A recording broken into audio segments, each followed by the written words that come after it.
대한민국 근현대사를 성경적 세계관으로 알리고 전하는 대한역사문화원의 한국 근현대사 바로알기 특강입니다.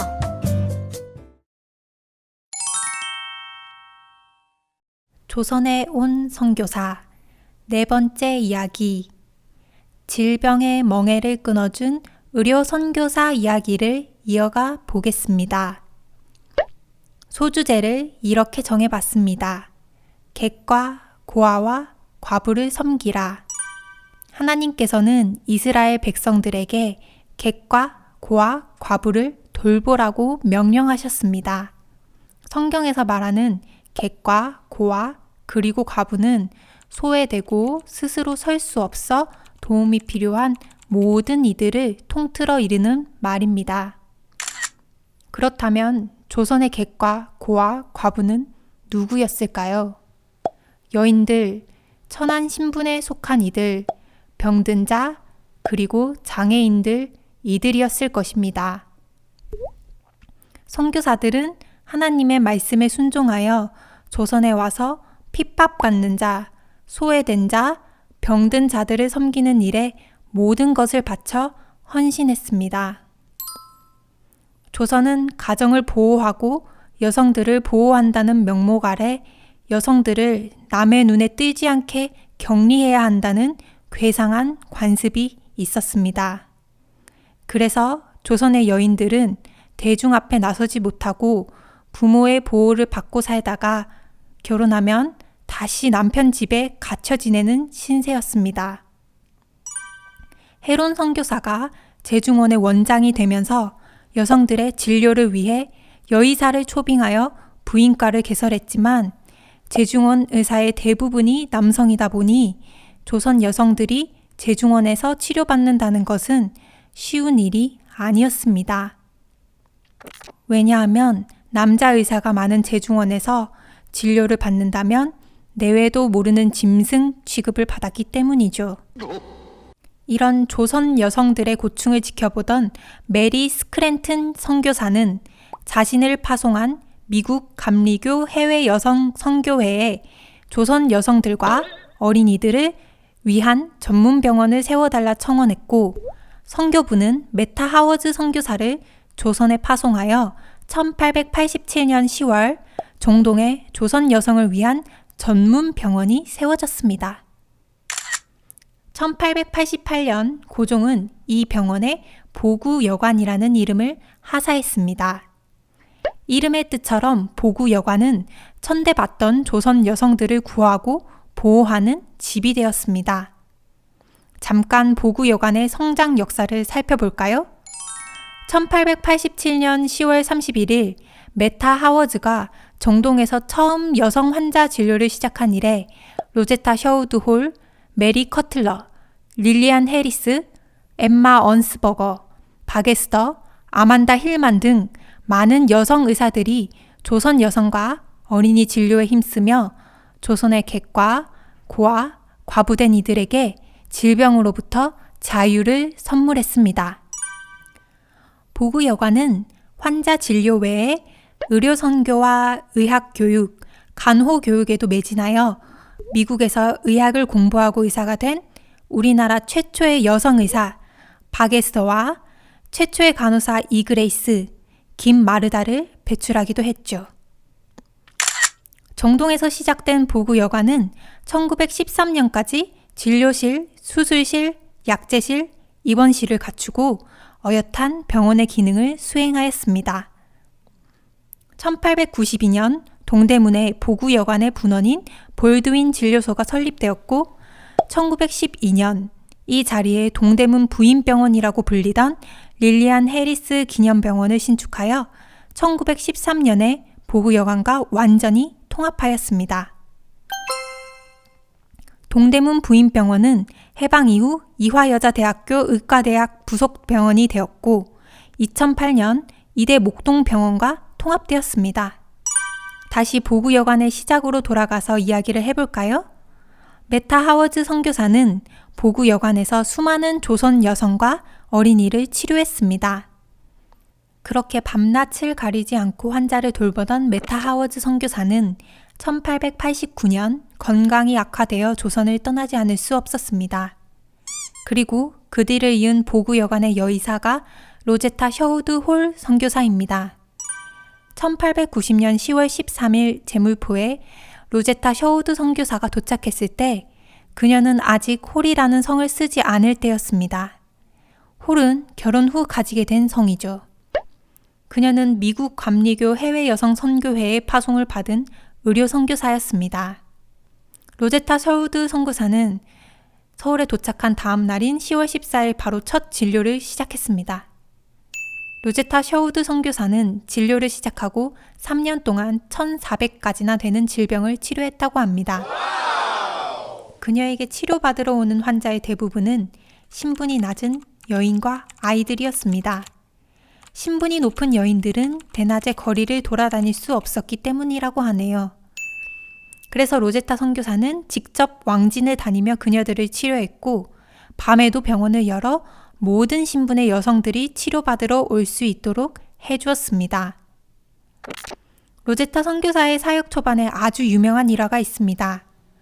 어느 날 화상으로 손가락 3개가 손바닥에 붙은 16살 소녀가 찾아왔습니다. 로제타 셔우드 선교사는 손가락을 분리하는 수술을 성공적으로 마치고 그 소녀의 보기 싫은 흉터를 가리기 위해 피부 이식 수술을 해야 했습니다. 환자의 몸에서 피부를 떼어내야 하지만 소녀는 이해하지 못했고 로제타 셔우드 선교사는 자신의 피부를 떼어 소녀의 피부에 이식해 주었습니다. 선교사의 그 놀라운 행동을 본 주변 사람들까지 기꺼이 자신의 피부를 내주어 이 소녀는 무사히 치료를 받았고 퇴원하게 되었지요. 그리고 얼마 후 비가 몹시 많이 내리던 밤, 한 남성이 보구 여관에 찾아와 부인을 위해 약을 지어달라고 요청했습니다. 알고 보니 부인은 아주 위독한 상태였던 것이죠. 로제타 선교사는 즉시 그의 집으로 가려고 일어섰습니다. 남자는 놀랐습니다. 비가 이렇게 많이 내리는 밤에 로제타 선교사가 자기 집으로 함께 가줄 것이라고는 상상도 못했기 때문이죠. 그때 병원 일을 돌봐주던 남자 직원 귀수가 이렇게 말했습니다. 조선 여인에게 자신의 피부까지 떼어준 의사인데 이 정도 비 때문에 왕진을 안 가겠는가? 라고 말입니다. 로제타 셔우드 선교사는 하나님의 부르심에 순종하여 의술을 통해 조선 여성을 구하고 돌보는 일에 모든 것을 바친 하나님의 신실한 종이었습니다. 그녀는 이화학당의 학생 중 2명을 진료를 돕도록 훈련시켰습니다.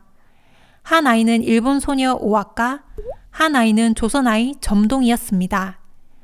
로제타 선교사는 이 2 소녀를 자기 일만 돕게 하려고 훈련한 것이 아니었습니다. 이 2 소녀를 훈련시키는 것은 나를 돕는 데만 쓰자는 것이 아니다. 그들의 시야를 넓혀 장래에 쓸모 있는 사람이 될 수 있도록 하는 것이다. 정말 로제타 선교사의 바람대로 조선 아이 점동은 우리나라 최초의 여의사 박에스더가 되었습니다. 점동은 세례를 받고 에스더라는 이름을 받게 됩니다. 에스더는 조선의 풍습에 따라 일찍 결혼하고도 로제타 홀 선교사와 함께하며 사역을 도왔습니다. 1891년 12월 15일 로제타 셔우드 선교사의 약혼자 윌리엄 제임스 홀 선교사가 조선에 왔습니다. 그 역시 조선을 위한 의료 선교사로 파송을 받아 온 것입니다. 이듬해인 1892년 6월 2 사람은 부부가 되었습니다. 1893년 11월 홀 부부의 아들 셔우드 홀이 서울에서 태어났죠. 이 아이는 장차 자라서 조선의 결핵 퇴치를 위해 헌신한 선교사가 되었습니다. 홀 부부는 함께 사역하지 못하고 제임스 홀 선교사는 평양으로, 그리고 로제타 홀 선교사는 서울에서 각자에게 맡겨진 사역을 충실히 감당하게 됩니다. 1894년 5월 8일 로제타 셔우드 선교사는 남편이 있는 평양으로 그의 사역지를 옮겼고 그 길은 에스더 부부도 함께 했습니다.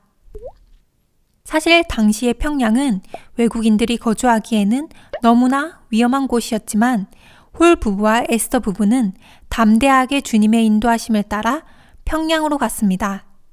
이때부터 로제타 홀 선교사는 조선의 또 다른 객과 고아, 과부였던 시각장애인들을 위한 사역을 꿈꾸게 되었습니다.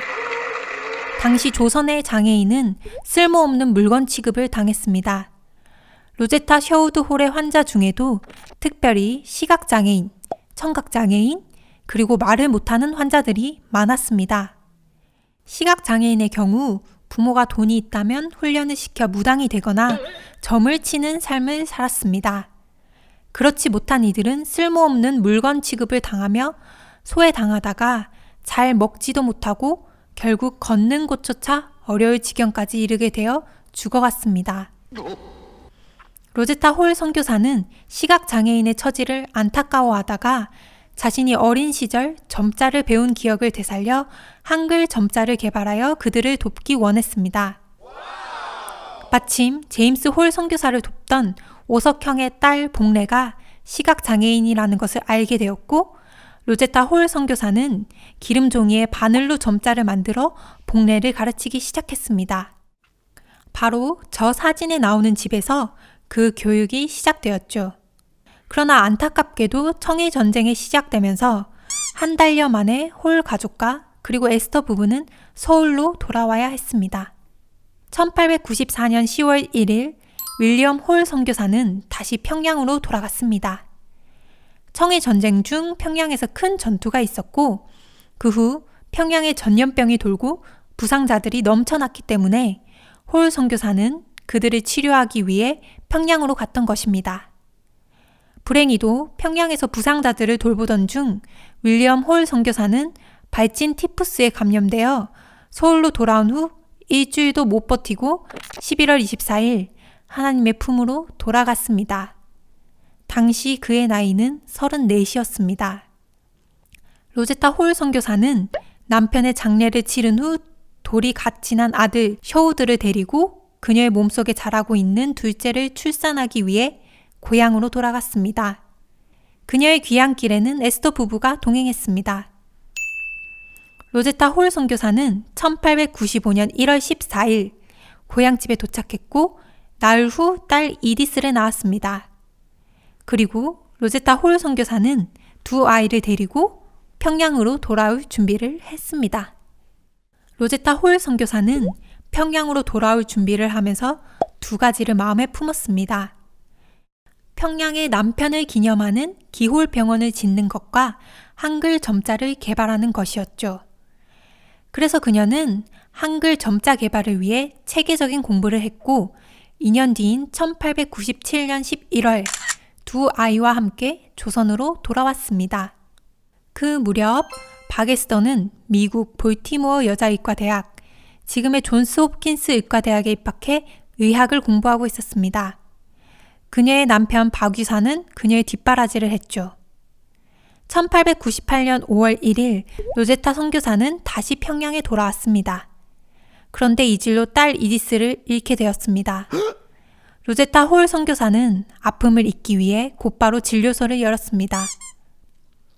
개원 직전 평양 감사 부인을 치료해준 덕에 평양 감사는 그 병원에 광해여원이라는 이름을 지어주었고 후에 기홀병원과 광해여원이 통합돼 평양연합기독병원이 되었습니다. 로제타는 이 병원에 이디스를 기념하는 어린이 병동을 추가로 건립했고 이곳에서 시각장애인을 위한 교육도 시작했습니다.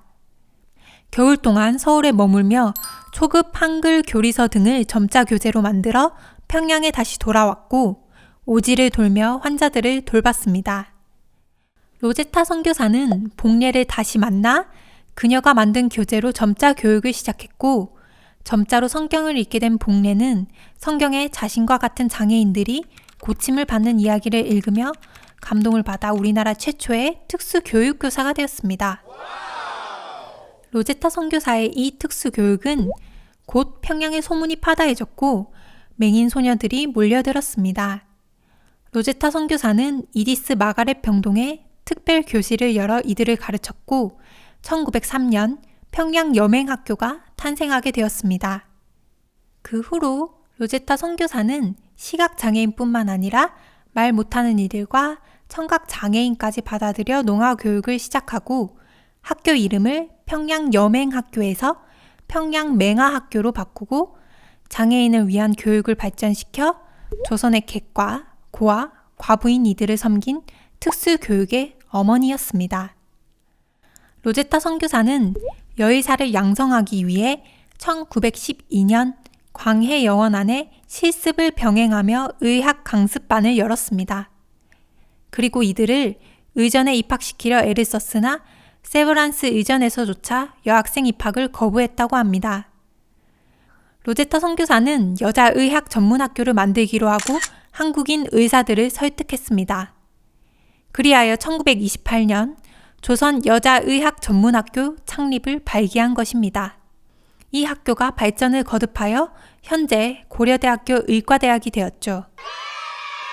잠시 로제타 선교사의 제자이자 자매로서 함께 사역한 박에스터 이야기를 해볼까요?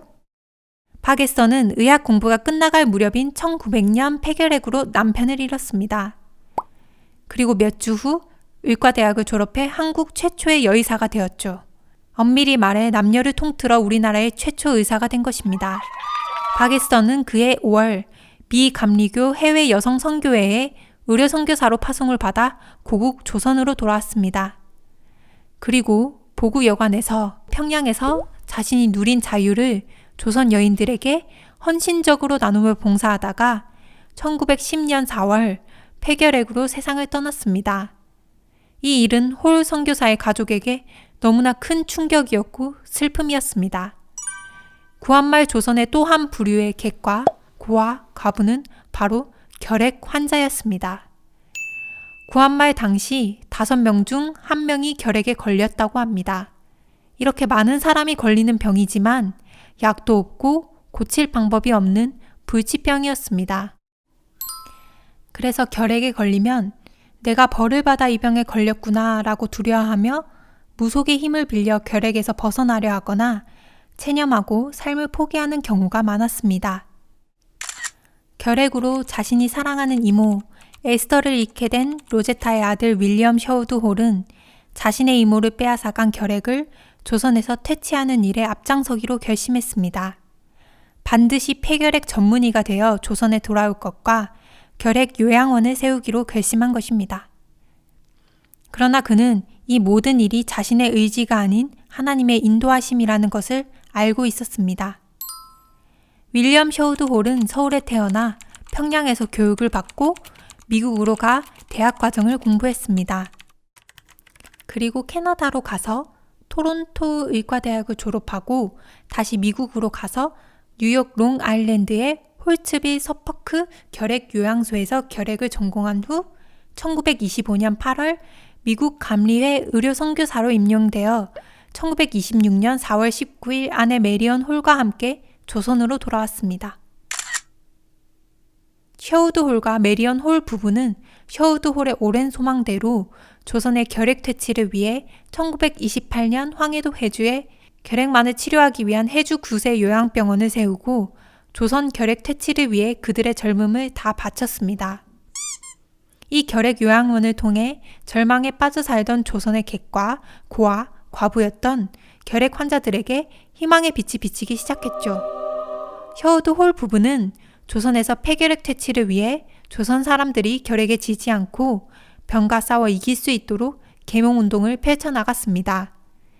그들의 그 노력이 얼마나 놀라운 열매를 맺어가는지는 해주 9세 요양병원의 10주년을 맞이하여 홀 선교사에게 보내온 축하 편지를 보면 잘 알 수 있습니다.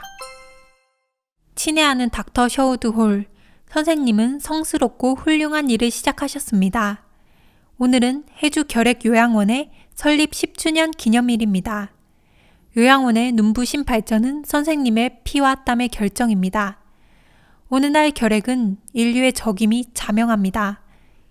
그러나 10년 전만 해도 우리 조선 사람들은 그런 사실을 이해하지 못했습니다. 선생님께서 요양원을 설립하신 후로 환자들이나 일반 대중이 결핵에 대한 지식이 모자라 병마와 싸우는데 많은 어려움이 있었던 걸로 압니다. 선생님은 결핵에 걸려 깊은 절망에 빠졌던 많은 사람을 치료하셨습니다. 선생님은 병을 고쳐주셨을 뿐만 아니라 결핵 예방운동을 시작하셨고 결핵퇴치협회의 지도자로 훌륭한 역할을 하셨습니다. 선생님께서 생애의 황금기를 이 사업을 위해 바치셨기에 많은 사람이 행복을 찾을 수 있게 되었습니다. 선생님의 사랑은 태산보다 높고 황해보다 깊습니다. 영광스러운 10주년 기념을 맞이하여 선생님으로부터 은혜를 입은 저희들은 감사한 마음을 금치 못합니다. 이제 저희의 마음을 표시하고자 작은 선물을 올립니다. 저희의 성의를 기억하는 뜻으로 이 선물을 받아주시면 저희들은 최고의 영광으로 알겠습니다. 셔우드 홀 부부가 얼마나 많은 헌신을 했는지 알 수 있는 감동의 편지입니다. 뿐만 아니라 셔우드 홀 선교사는 조선의 결핵 환자 치료를 위한 기금을 마련하기 위해 1932년 크리스마스 씨를 발행하여 결핵 환자를 도왔습니다. 1940년 일제는 제임스 셔우드 홀 선교사에게 간첩 죄를 씌워 추방했습니다. 홀 선교사는 부산항을 통해 조선을 떠났습니다. 그날 홀 선교사 가족은 부산항에서 조선의 자유로운 그날을 기대하며 태극기를 펼쳐 나뭇가지에 걸고 조선 만세를 외쳤다고 합니다. 제임스 홀과 로제타 셔우드 홀 선교사를 시작으로 그의 아들 제임스 셔우드 홀과 메리언 홀 부부까지 2대에 걸쳐 한 가족이 74년을 조선의 객과 고아와 과부된 조선의 여인과 아이들, 장애로 고통당하던 이들, 결핵으로 죽어가던 이들에게 자유의 빛을 선물해 주었습니다. 이렇게 우리가 누리고 있는 자유의 시작에 선교사들의 헌신이 있었다는 것을 꼭 기억했으면 좋겠습니다.